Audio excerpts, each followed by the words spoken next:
When you're starting this kind of business, it's capital intensive. It's a capital intensive business. Initially, when we started, I think I sat with the idea, and I toyed with the idea for some time.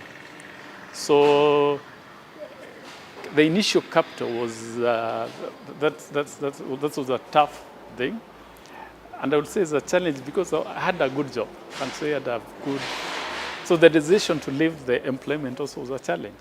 Yes, you're going to a field you don't know anything about, isn't it? And from the background also you need some support, at least people to cheer you. Yeah, this is a good idea, can we run? Everyone was afraid to join, yeah, including maybe even my parents were not very comfortable. Now you're leaving employment now into the world of Mabati. Actually, 10 years back, it is not something which was even common at all. Yeah, it was indigenous Kenya, let me put it that way. There's none who was involved.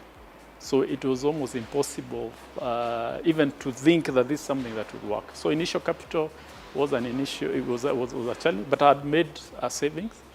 So we started with the savings we had. I'd invested in a few properties here. So I sold that, and that's why we acquired our first 2 machines. Yeah. So that initial stage was really tough. No bank was even willing, because when we presented to the banks, they could not even understand this concept about Mabati and how we customize, and at them they listen, but not quite sure if this is something they want to take a bet on. As the business grows, obviously, there are a lot of people think they can be able to duplicate your business. Yeah, there are a lot of this kind of business. There are a lot of controls in terms of sourcing the material to get the quality material from the distribution. For you to be able to cover the whole country, you need to invest more. So we have a fleet of over 20 vehicles, so which are flying across the country.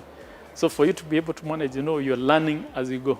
Every time you expand it brings a new challenge. Challenge in terms of production capacity, in terms of staffing, in terms of other things which you could not have seen until now you get yourself in that scenario. Right now, so when I sat down, I wanted to have a brand that presents quality, that is tough, okay, that is valuable. I think we associate this, when you look at Rhino, there's a certain aspect that we look at. I say a brand has to have an attribute. So ours is very valuable, yeah, and then it's rare. So we have maintained and sustained quality to our customers. So we are very tough.